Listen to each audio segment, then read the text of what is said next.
Viewers अस्सलाम वालेकुम। इस वक्त हम एक मशहूर पर्सनालिटी के साथ बैठे हुए हैं जो कि फाउंडेशन एस्टेट एंड कंस्ट्रक्शन के बहरिया टाउन की ब्रांच के सीईओ हैं मिस्टर माजिद खान। मिस्टर माजिद खान, बहुत शुक्रिया आपने हमें आज टाइम दिया। बहरिया टाउन की किसी भी कोई भी क्यूरी होती है या कोई भी मार्केट अपडेट होती है तो मिस्टर माजिद खान हमें पहले याद आते हैं। उन्होंने हमारे साथ बहुत काम भी किया है, हमने डील्स भी एक साथ की हैं। इनसे मैं कुछ आज डिटेल दूंगा बहरिया टाउन के हवाले से, क्योंकि वो सवालात जो आपके पहुंचते हैं मुझ तक, तो वो सोचा कि एक्सपर्ट्स से ज़्यादा आपको अच्छा जवाब कोई नहीं दे सकता। माजिद भाई, इस वक्त चूंकि रिसेंटली अभी बजट आया तो बजट में काफ़ी नेगेटिव देखा गया, प्रॉपर्टी के लिए काफ़ी प्रेशर भी सामने नजर आया। कैसे देखते हैं आगे, क्या लगता है बहरिया टाउन की मार्केट? अच्छा, first of all thank you so much Basit भाई, आपने मुझे इनवाइट किया।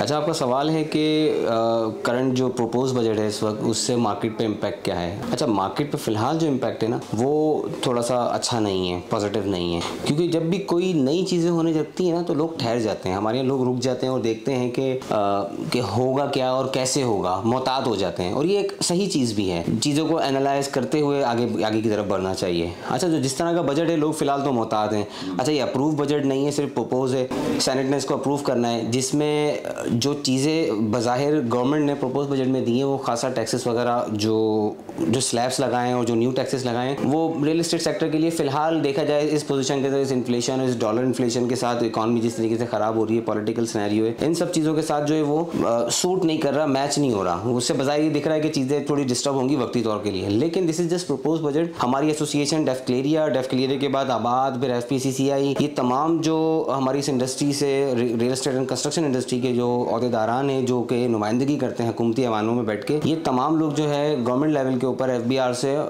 मुशावरात कर रहे हैं और अपने सजेशंस और अपने चीज़ों को प्रपोज कर रहे हैं उनको। तो बज़ाहिर नज़र यही आता है कि वो आपकी वाली बात के कहते हैं ना कि वो दिखाएंगे डंडा और स्टिक से मार के बस फारिग कर देंगे।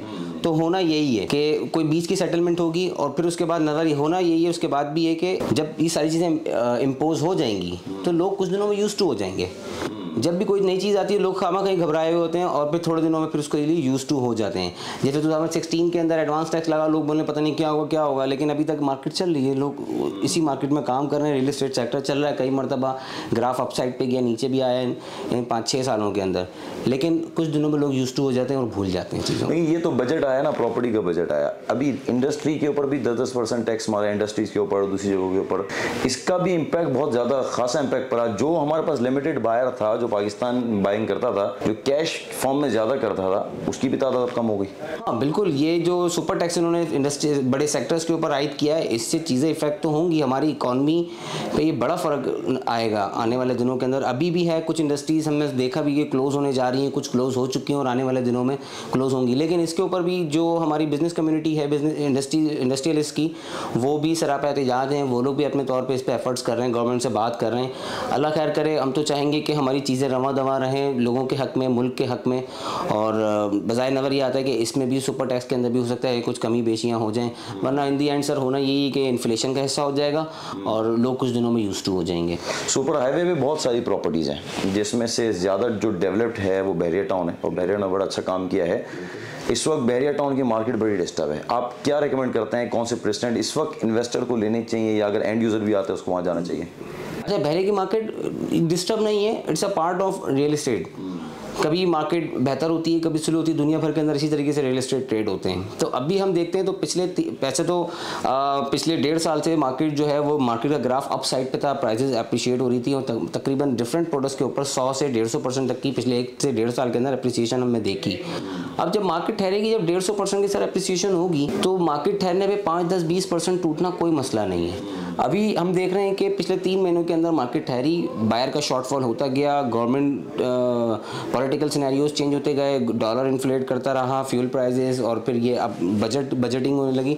तो इन सब चीज़ों के अंदर पिछले 3 महीनों के अंदर तकरीबन मार्केट 15% रिड्यूस हो गई है। आगे भी ये देख रहे हैं कि मज़ीद 10 से 15% अगर यही हाल रहा तो थोड़ी बहुत रिड्यूस हो सकती है और वापस ये है कि फिर पार्ट ऑफ रियल एस्टेट दोबारा गेन कर जाएगी। अच्छा, इस वक्त बहरिया टाउन में बहुत ज़्यादा कंस्ट्रक्शन हो रही है और कंस्ट्रक्शन में बहुत बड़ी तादाद प्राइवेट बिल्डर्स की है।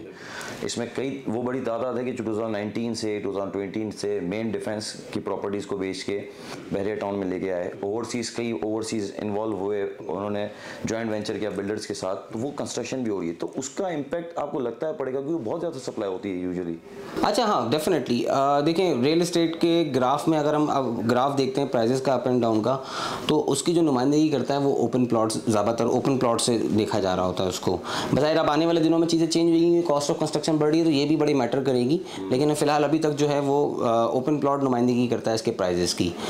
तो जो इस वक्त प्राइवेट प्रोजेक्ट्स आने की वजह से, या वो भी इस शहर का, इस आबाद होते हुए शहर का हिस्सा है, लेकिन प्राइवेट प्रोजेक्ट्स आने के बाद हुआ ये है कि पैसे डाइवर्सिफाई होने लगे हैं। अब जो प्लॉट पैसे ओपन प्लॉट में आते थे, इस वक्त वो जा रहे हैं ज़्यादातर नहीं, काफ़ी बड़ा हिस्सा जो है वो प्राइवेट प्रोजेक्ट्स की तरफ जा रहा है, क्योंकि कई 100 प्रोजेक्ट जो हैं वो इस वक्त अंडर कंस्ट्रक्शन है और लोगों ने वो बेच दिए हैं, और जो बेच दिए हैं अब लोग उस बिल्डर बना रहा है और लोग उसकी इंस्टॉलमेंट पे कर रहे हैं। तो मार्केट में आने के बजाय मतलब हर बंदा एक ना एक 2 प्रॉपर्टीज़ के साथ इंगेज हो गया है कि आपने एक प्रोडक्ट खरीद लिया, आप उसकी इंस्टॉलमेंट कंटिन्यू करिए, आपने अगला प्रोडक्ट आप कोई खरीदने वाली पोजीशन में नहीं है, and you don't want to bye.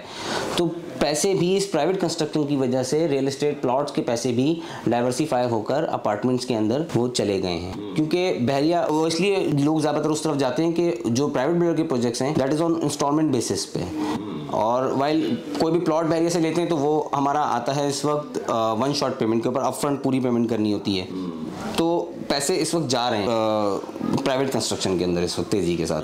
अच्छा, BTK 2 बहरिया से तकरीबन ये कंसीडर करें कि बहरिया की मेन गेट से DHA सिटी अराउंड कोई 10 किलोमीटर है, 8 to 10 किलोमीटर, और वहाँ पे एक इंटरचेंज है। सुपर हाईवे के ऊपर हर 20 किलोमीटर पे एक इंटरचेंज बना हुआ होता है। तो जो 20 किलोमीटर पे, यानी कि बहरिया के बाद जो पहला इंटरचेंज DHA सिटी वाला इंटरचेंज है, DHA सिटी के बाद अगले 20 किलोमीटर पे दादाबा इंटरचेंज है। दादाबा इंटरचेंज की लोकेशन से पहले ही जो है BTK 2 है 1.5 किलोमीटर, और BTK 2 इस वक्त बहरिया जो अनाउंसमेंट कर रहा है, बज़ाहिर तो लोग ये कह रहे हैं कि यार ये बहरिया से 25-30 किलोमीटर दूर है। तो मैं कहूँगा कि ये अभी फ़िलहाल लगता है जैसे लोगों को बहरिया 1 BTK जो है वो काफ़ी दूर लगता था, लोगों ने उस वक्त उस ट्रेन में नहीं बैठे और मिस कर दिया, फिर लोगों ने बाद में आके बड़ी महंगी चीज़ें भी परचेज़ की।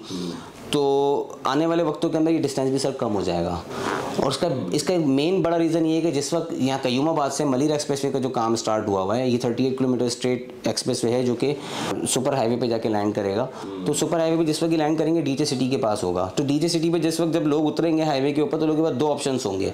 BTK 2 एक मॉडर्न डेवलप सोसाइटी पे चले जाएँ, sorry BTK 1 modern develop left जाके मॉडर्न डेवलप सोसाइटी में चले जाएँ, या तो राइट जाके इस तरफ भी, राइट के ऊपर भी डजन्स ऑफ सोसाइटीज़ मौजूद हैं, जिसमें ASF, 7 वंडर और साइमा वाले भी, साइमा जान ज़की ग्रुप भी आ रहा है, BTK आ रहा है, इसके अलावा कमांडर सिटी है, उसके अलावा गुलमोहर है, छोटी बड़ी बहुत सारी सोसाइटीज़ हैं।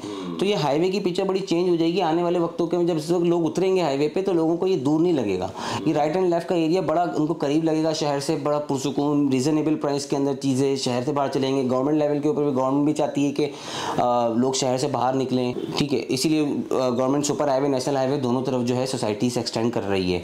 तो जिसमें नेशनल हाईवे हम देखते हैं तो नेशनल हाईवे थोड़ा सा लो कैटेगरी एरियाज में सोसाइटीज़ हैं, सुपर हाईवे थोड़े मॉडर्न सोसाइटीज़ हैं। यहाँ पे गवर्नमेंट वांट्स के यहाँ पे इंडस्ट्रियल भी यहाँ पे शहर से निकल के ट्रांसफ़र हो, ये अपना बोल्टन मार्केट, जोड़िया, ये जो है ये भी इधर आए। फिर गवर्नमेंट का कुछ हद तक प्लान ये भी है कि इसको सुपर हाईवे के ऊपर एयरपोर्ट को भी शिफ्ट कर दें। जिस वक्त ये सुपर हाईवे पे एयरपोर्ट शिफ्ट हो जाता है तो ये सब शहर के करीब करीब हो जाएंगी।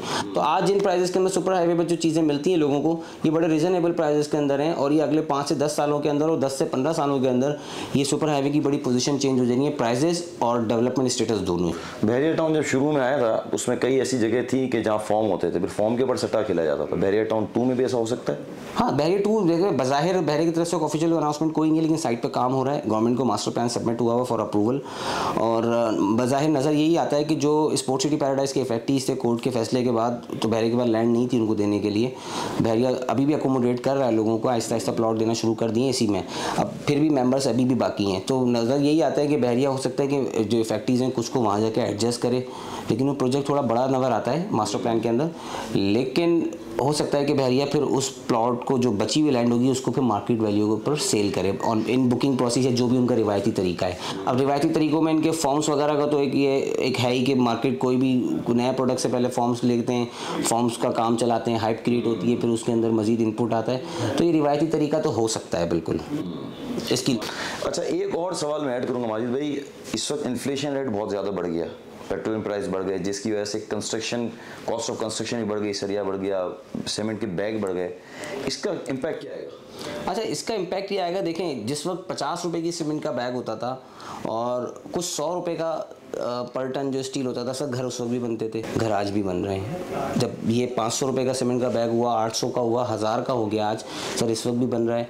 और स्टील जो है जब 50,000 का था जब भी बनता था, 1 लाख का था जब भी बनता था, आज 2.25 लाख रुपये का स्टील हो गया है आज जब भी बन रहा है। तो ये जो घरों की ज़रूरत है ना, ये कभी ख़त्म नहीं होगी। ऑल्दो प्राइसेस बढ़ने से कंस्ट्रक्शन थोड़ी सी कम हो सकती है, लेकिन ये चलती रहेगी वक्त के साथ साथ। जैसे ज़रूरत है, हर चीज़ महंगी हो रही है। पिछले 7-8 डिकेड के अंदर पाकिस्तान में देख रहे हैं, 60 डिकेड के अंदर हर चीज़ महंगी हुई है और कुछ रुका कुछ नहीं, ये भी चलता रहेगा। हाँ, सजेशन ये है कि जिन्होंने आज से 3 साल बाद 5 साल बाद रहने का प्लान किया हुआ है, चाहे वो सिटी में हो या ज़्यादातर मैं बहरिया डील करता हूँ, तो हमारे पास ऐसे बहुत सारे नंबर ऑफ़ क्लाइंट्स हैं जो कि अगले 3 से 5 साल बहरिया का प्लान करके प्लॉट्स परचेज़ किए हुए हैं और वो चाहते हैं कि हम जब 3 से 5 साल बाद मूव होंगे, कोई बिजनेस क्लोज कर रहा है तो कोई एजुकेशन बच्चों की कंप्लीट करवा के, कुछ लोग मलिर एक्सप्रेसवे का वेट कर रहे हैं कि कम्यूट करना आसान हो जाए। तो उन लोगों के लिए सजेशन ये है कि जिनके पास फंड्स हैं वो एज सून एज पॉसिबल अपनी कंस्ट्रक्शन को स्टार्ट कर लें, क्योंकि जो जिन पैसों में आज घर बन रहा है सर, 1 साल के बाद इतने पैसों में नहीं बनेगा, फिर अगले 2 साल बाद उससे महंगा बनेगा और उससे 3 साल के बाद उससे ज़्यादा महंगा पड़ेगा। ऑल्दो कि पुरानी, अब मैंने अभी आपको एक रेफरेंस दिया कि कंस्ट्रक्शन हर चीज़ महंगी हो रही है, वो जबकि उसका रेशो कम था इन्फ्लेशन का, जबकि अभी जो इन्फ्लेशन रेशो है वो बहुत ज़्यादा है। इन्फ्लेशन जो है वो बहुत ज़्यादा ही इम्पैक्ट करेगा, मैंने इसीलिए बताया कि थोड़े से कम हो जाएंगे, लेकिन जिसको भी रहना है अगले 3 से 5 सालों के अंदर शिफ्टिंग करनी है, पैसे हैं, किसी ने 2 प्लॉट रखे हुए हैं तो एक को डिस्पोज ऑफ करके दूसरे को बना ले, क्योंकि बिल्डअप प्रॉपर्टी वो तेज़ी के साथ महंगी हो रही है। इस वक्त हमने अपना बहरिया टाउन कराची में पहला जो 125 का सिंगल यूनिट घर बनाया था एक, सर वो हमारा 48 लाख रुपीस में हमने क्लोज किया था, दैट वाज इन 2017-18। और अभी जो हमने लास्ट अपना प्रोजेक्ट क्लोज किया है सर, वो 85 लाख रुपीस में क्लोज किया है। और हम अब जो नया कॉन्ट्रैक्ट कर रहे हैं जिसके साथ भी, वो हम देख रहे हैं कि उसमें हम जो कोटेशन दे रहे हैं वो 90 और 95 लाख रुपीस की कोटेशन दे रहे हैं ड्यू टू इन्फ्लेशन रेट। यानी इन 5 सालों में तकरीबन 100% प्लस हो गया तकरीबन सब चीज़ हुई। देखिए ना आप, स्टील 2.25 लाख पे हो गया, 5 साल पहले सर 80-85 हज़ार रुपये, 85 हज़ार रुपये स्टील होता था।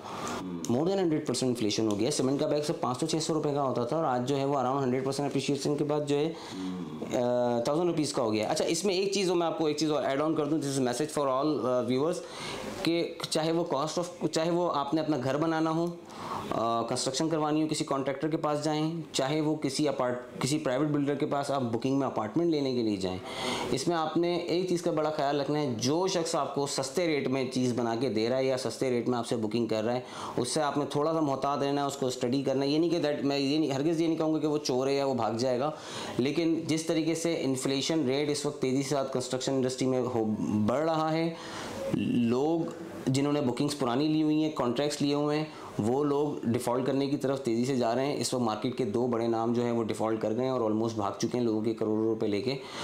तो सस्ते के चक्कर में नहीं पकड़ें, बंदा पकड़ें रिलायबल, भले, क्योंकि जो देखें जिसने डिलीवरी देनी है ना, वो खुद को भी सेफ रखेगा और आपको भी सेफ रखेगा। अब लेट सपोज मैंने अभी 85 लाख रुपीज़ में प्रोजेक्ट कंप्लीट किया, तो मैं 95 की कोटेशन दे रहा हूँ आज, इसीलिए दे रहा हूँ कि मैं उसको डिलीवर कर सकूँ, क्लाइंट के साथ आर्गूमेंट नहीं करूँ, या अल्लाह ना करे किसी भी बंदे को इस वजह से भागना ना पड़े, मार्केट से डिफ़ॉल्ट ना करना पड़े। तो इस चीज़ से ज़रूर बचें, सस्ते की तरफ ना जाएँ, क्योंकि सस्ता इस वक्त पाकिस्तान में कुछ नहीं मिलता। इस वक्त जिस तरीके से इन्फ्लेशन है, सस्ती कोई चीज़ नहीं है इस वक्त पाकिस्तान में, सस्ता ही नाम की। बहुत शुक्रिया, आपने हमें वक्त दिया, आपके कीमती वक्त में से हमने वक्त लिया। मिस्टर माजिद खान, बहरिया टाउन हमारी ब्रांच जो है फाउंडेशन एस्टेट कंस्ट्रक्शन की 2 ब्रांच है और उन दोनों ब्रांच को हेड करते हैं। कंस्ट्रक्शन के हवाले से हो, प्रॉपर्टी की परचेजिंग सेलिंग के हवाले से हो, वहाँ विला की बैंक सेलिंग के हवाले से हो, आप मिस्टर माजिद खान से कांटेक्ट कर सकते हैं। स्क्रीन पर भी आपको नंबर नज़र आ रहा होगा, डिस्क्रिप्शन में भी नंबर दिया हुआ है, आप कॉन्टैक्ट कर सकते हैं। और अब्दुल बासित जाकवानी से भी आप कॉन्टैक्ट कर सकते हैं।